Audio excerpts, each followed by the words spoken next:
Right, so today we're going deep on something pretty wild. Yeah, Light energy and your health. I'm excited. Forget everything you think you know about calories and exercise, because we're going way beyond that today Really far. with Dr. Jack Kruse. Yeah. Now, this guy This guy. is not just a neurosurgeon. He's also deep into physics Mm-hmm. and how light impacts our bodies at like a fundamental level. Yeah, it's really fascinating how he brings these seemingly separate fields together. Right? Like you wouldn't think those two things would go together. No, not at all. He's noticed that light can actually create chemical changes within us Really? based on Einstein's E society. Oh, wow. That means light itself can become matter, Huh. like the hormones that control so much of our health. It's mind-blowing. It makes you wonder if we've been focusing on the wrong things this whole time. Totally. Like, what if the light we're exposed to daily is just as important as what we eat? He definitely makes that argument. Does he? And one of his most intriguing claims is about blue light, the kind we get from screens and LEDs. Everywhere. He believes it can disrupt essential nutrients like vitamin A and DHA, which are crucial for things like eye health and hormone production. So that late night scroll through your phone might be doing more than just keeping you awake. Uh-huh. If Dr. Kruse is right, it could be messing with your hormones. Yep. And even making it harder to maintain a healthy weight. And it goes beyond just weight. Yeah. Think about how much blue light we're all exposed to, All the time. especially with the rise of LED lighting everywhere. Oh, it's true. It's a pretty drastic change from how humans evolved. Right. And Dr. Kruse thinks our bodies haven't quite caught up. It makes you realize how much we take light for granted. Completely. We flip a switch. Yeah. We expect instant illumination. Right. But we rarely think about the impact it might have on our biology. Dr. Kruse also has some pretty radical ideas about the eye itself. Oh, really? Okay. He doesn't see it as just a camera passively recording images. Instead, he believes the eye is a key player in regulating our energy and hormones.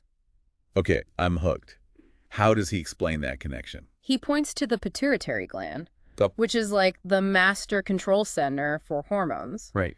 Light hitting the eye actually stimulates the pituitary, Huh. influencing the release of various hormones. So it's like our eyes are sending direct signals to our hormone system. Exactly. I never thought about it that way. And to back this up, he talks about the work of Fritz Hallwich, an ophthalmologist who made some incredible observations. Okay, I need to hear more about this Hallwich guy. What did he find? Hallwich noticed that when he removed cataracts from patients, Okay. their growth and metabolism often improved. This is key because cataracts block UV light from reaching the eye. Okay. So when that light was no longer blocked, patients saw benefits beyond just improved vision. Wow, that's pretty compelling evidence that light is doing more than we realize. Yeah. Like it's actually influencing how our bodies function on a deep level. It really makes you question the conventional wisdom about blocking UV light at all costs, doesn't it? Yeah, it does. Dr. Kruse definitely thinks we've gone too far in that direction. So what's the alternative? Well, Are we all supposed to be basking in UV rays now? not exactly. Okay. Dr. Kruse emphasizes the importance of aligning ourselves with the natural patterns of light, especially sunrise and sunset. Okay. He believes different types of light dominate at these times, and each one triggers specific processes in our bodies. So it's less about seeking out UV specifically and more about getting the right light at the right time. Precisely. Okay. For example, he says morning sunlight, which is rich in UVA and infrared light, is crucial for stimulating hormone production and even kick-starting melatonin synthesis in the eye. Wait, melatonin in the morning? Yeah. Isn't that supposed to make us sleepy? It seems counterintuitive. It does. But Dr. Kruse believes this early melatonin production is vital for setting our circadian rhythms for the entire day. Okay. It's like setting your internal clock to the right time zone. So if we're not getting that morning sunlight, our whole system could be out of whack. That's his argument. Wow. And it makes sense when you think about how much our modern lifestyles have disconnected us from these natural light patterns. Oh, it's true. We're waking up in artificially lit rooms, staring at screens all day, and then wondering why we have trouble sleeping at night. Yeah. It's like we're constantly fighting against our body's natural rhythms. And then there's sunset, which Dr. Kruse sees as a time for the I know. camera aspect of our eyes to regenerate, Oh, essentially prepping for the next day. okay. It's also when our bodies start producing melatonin in earnest to prepare for sleep. So those evening hours should be about dimming the lights, avoiding screens, and letting our bodies wind down naturally. Exactly. Yeah. It's all about working with our natural biology instead of constantly trying to override it. This is already making me rethink my entire daily routine. Good. What about the other types of light we're exposed to, like UVA? Right. Isn't that the one we're always told to avoid because of skin damage? That's the common perception. Yeah, And it's true that too much UVA can be harmful. right. But Dr. Cruz argues that UVA light also plays a vital role in our health, one that's often overlooked or even demonized. Okay, I'm ready to have my assumptions challenged. Yeah. What exactly does UVA light do that's so beneficial? Well, for one thing, it stimulates nitric oxide production, which is important for healthy blood pressure and circulation. Okay, But here's the kicker. okay. It also plays a surprising role in melatonin production. Yeah. Even though melatonin is considered a nighttime hormone. So we need UVA light, even though it can also be harmful. Mm-hmm. It's all about finding the right balance. Exactly. Ah. Dr. Cruz's point is that our modern lifestyles, especially with all the time we spend indoors, often create a deficiency of natural light, Oh, that makes sense. including beneficial wavelengths like UVA and infrared. It's like we're so focused on what we put into our bodies, we forget about what we're exposing ourselves to environmentally. Yeah. This whole concept of light as a nutrient is a game changer. It really makes you think differently about health, doesn't it? It does. It's not just about what we eat or how much we move, but about how we interact with the environment around us, particularly light. This is already so much to process, I and we're know. just getting started. I know, right? One of the things I'm most curious about is how this all ties into weight gain. Okay. Dr. Cruz seems pretty convinced that blue light toxicity is a major contributor. It might sound radical at first, but Yeah. when you start to understand the intricate ways light interacts with our hormones and metabolism, Yeah. it becomes a lot more plausible. So how exactly does he make that connection? What's the mechanism behind blue light and weight gain? He points to the disruption of vitamin A and DHA as key players. Remember, these nutrients are essential for eye health and hormone regulation, and blue light interferes with their proper function.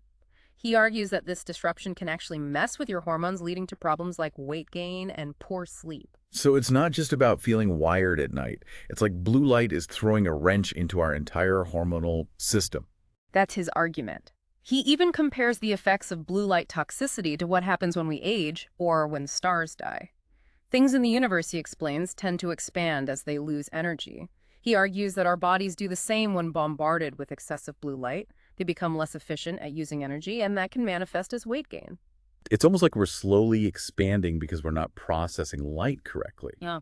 That's a wild thought. It is, and he suggests that even the pituitary gland, that master control center for our hormones, can become enlarged as it tries to compensate for this energy deficiency. So it's not just about willpower or making better food choices. It's about creating an environment that supports our body's natural energy flow, and that includes the type of light we're exposed to. Precisely. And that brings us back to the importance of aligning ourselves with natural light patterns. Dr. Cruz believes that modern medicine has things backward when it comes to light.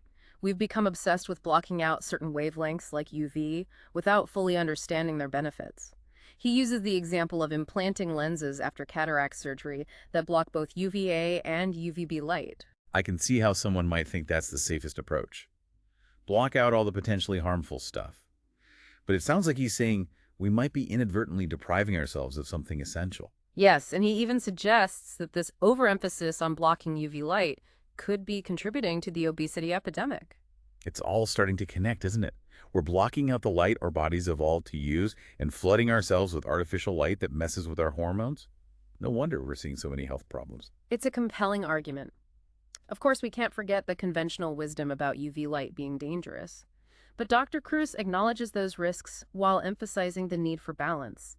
He believes our modern lifestyles with so much time spent indoors have created a deficiency of natural light, including beneficial UV wavelengths. It's not about demonizing certain types of light, but about understanding their roles and making sure we're getting the right amount of each. It's like a nutritional approach to light, which is something I'd never really considered before. He actually compares light to a nutrient, suggesting that just as our bodies need certain vitamins and minerals, we also need specific wavelengths of light to function optimally. Okay, so we need to be more mindful of our light diet. But what does that look like practically?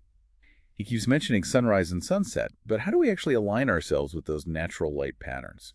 He stresses the need to reconstruct our mornings specifically by getting ourselves in sync with the types of light present at sunrise. Remember, that's when we get a healthy dose of UVA and infrared light, which kickstart hormone production and set our circadian rhythms for the day. So putting down the phone and getting outside first thing in the morning Sounds simple enough, but I know I'm guilty of scrolling through emails before I even get out of bed. We all have our habits to break. But Dr. Cruz really walks the walk on this. He even restructured his entire surgery schedule, pushing his cases back to 8:30 a.m. so he could take advantage of those early morning hours. Wow, that's commitment. So what about sunset? What's the ideal way to align ourselves with that part of the light cycle? Sunset is the time for our eyes to regenerate, prepping for the next day. It's also when melatonin production really ramps up, getting our bodies ready for sleep. So dimming the lights, putting away the screens, all those things we know we should be doing but often don't. Exactly. And here's a fascinating detail. Dr. Cruz mentions a specific type of light receptor in our eyes called melanopsin. These receptors are particularly sensitive to blue light, and he says they actually regenerate in the morning. Okay, that's interesting. So even though we want to avoid blue light in the evening, Hmm. it's okay to get some exposure earlier in the day. It's all about timing. That's what he suggests. It's like our bodies have specific windows when certain types of light are beneficial. The problem is we're often getting the wrong light at the wrong time. This whole conversation has been a real eye-opener, pun intended. It feels like we have more control over our health than we might realize, but we need to start paying attention to these subtle environmental cues like light. Absolutely. It highlights the power of questioning conventional wisdom and being open to new ideas, even those that might seem unconventional at first. You know, one of the things that really struck me was Dr. Cruz's mention of that ophthalmologist, Dr. Fritz Hulwich, and the improvements he observed in his patients after cataract surgery. It's a powerful anecdote that illustrates how light can influence our biology in ways we might not fully understand. It is. Dr. Cruz even mentions that Hulwich documented changes in his patients' hormone levels after surgery. It suggests that light can trigger the production of specific chemicals in our bodies. And he ties that back to Einstein's famous equation, EMCR, suggesting that light itself can be converted into matter, including hormones and other vital substances. It's mind-blowing to think that something as seemingly intangible as light can have such a tangible impact on our physical well-being. It really challenges our understanding of health and what it means to be truly healthy. It's like light is a missing piece of the puzzle that we're only just beginning to understand. Hmm. And speaking of missing pieces, what about UVA light? Dr. Cruz seems particularly passionate about that one. He even claims it can help with weight loss. Well, he doesn't frame it as a weight loss solution per se, but he does explain that UVA light plays a crucial role in regulating energy production in our mitochondria, the powerhouses of our cells. So how does that work exactly? Is he saying that UVA light boosts our metabolism? It's a bit more nuanced than that. He says that UVA light stimulates the production of nitric oxide, which we know is good for lowering blood pressure and improving circulation, but it also has a unique effect on our mitochondria. I'm all ears. This is where it gets really interesting. He explains that UVA light actually turns down energy production in the mitochondria. Wait, what? That seems counterintuitive. Don't we want our mitochondria to be producing as much energy as possible? That's what we might assume, but Dr. Cruz suggests that this temporary reduction in energy output is actually beneficial.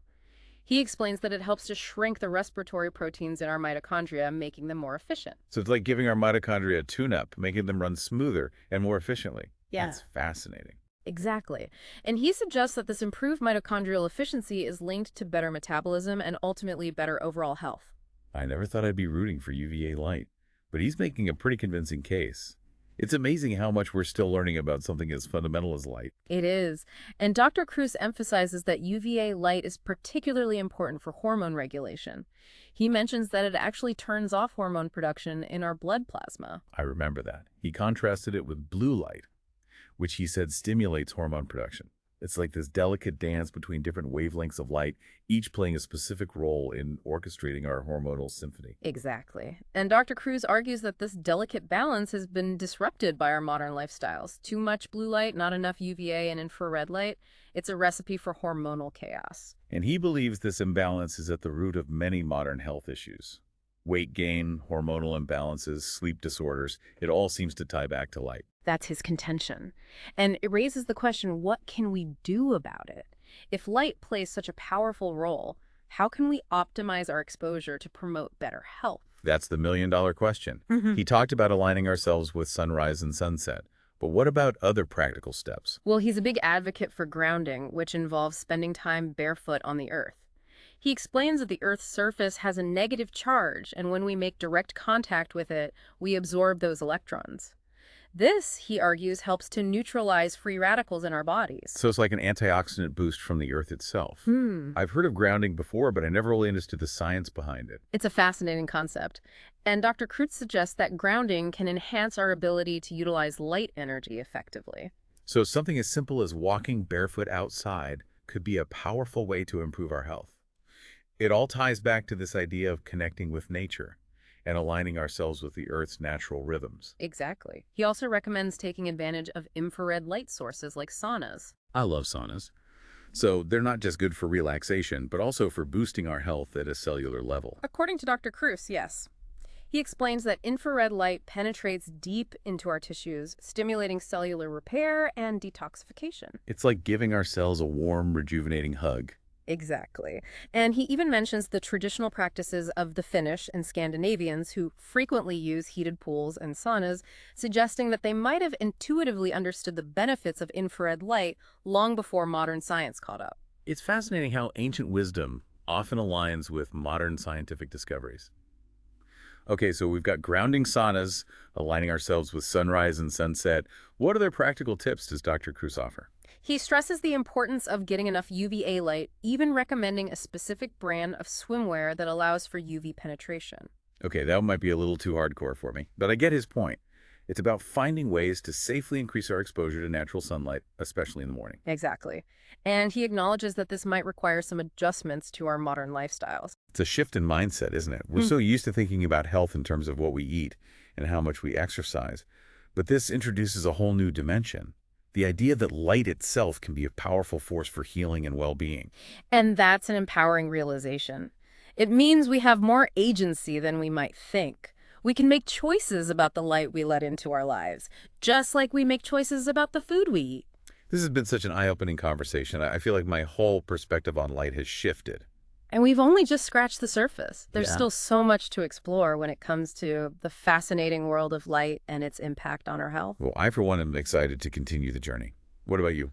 Absolutely, I'm with you. I'm already thinking about like my morning routine, you know? Yeah. It's amazing how something as simple as light can have such a profound impact on our health, you know? It is, and it speaks to the interconnectedness of everything. We try to compartmentalize Okay. things, diet, exercise, environment. Right. But Dr. Kruz's work really highlights how all these pieces fit together.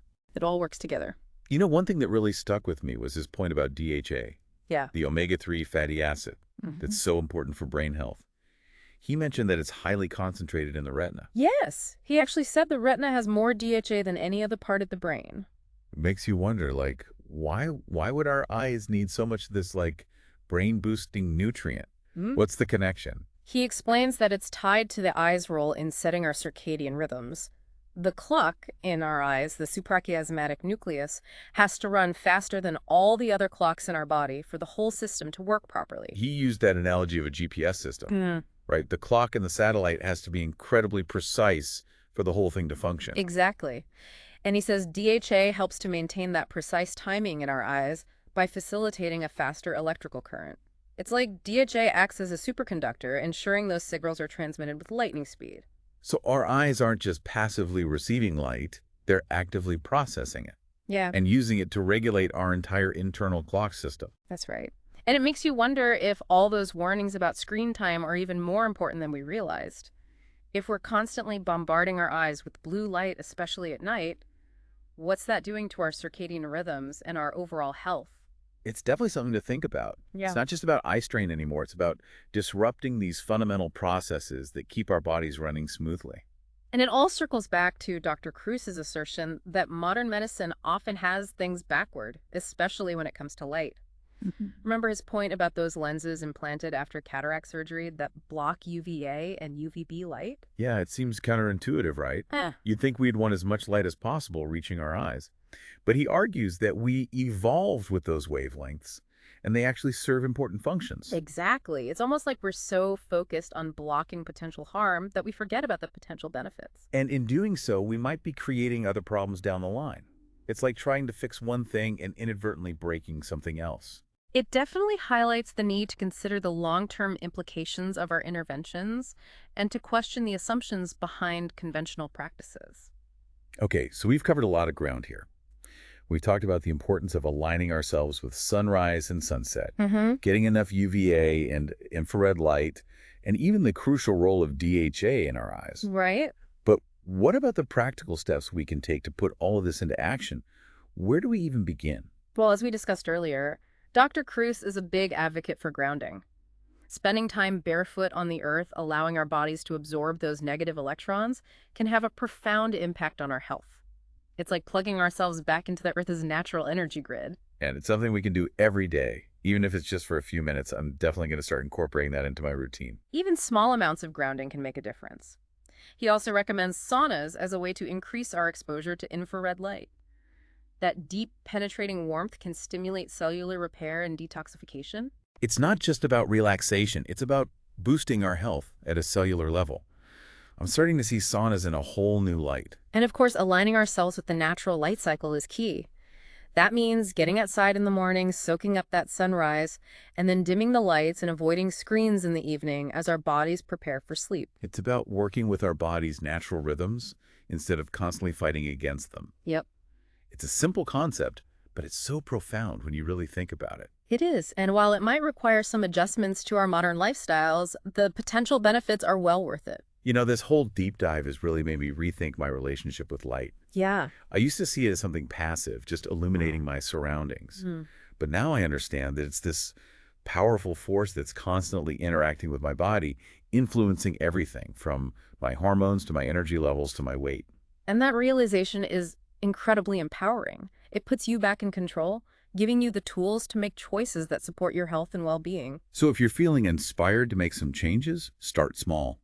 Maybe try grounding for a few minutes each day, or swap out that evening screen time for a relaxing bath by candlelight.